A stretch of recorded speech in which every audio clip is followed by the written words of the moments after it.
Today we're going to show you how to properly measure your compartment doors, the measurements we need to build them for you.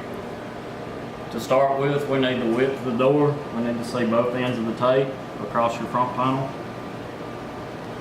Your second measurement will be from the top edge of your front panel to the bottom, measuring straight, not going around the curve. The next measurement will be from the edge of the lock to the edge of the front panel. The last measurement will be from the top of your back panel to the center of the rotary where the door latches.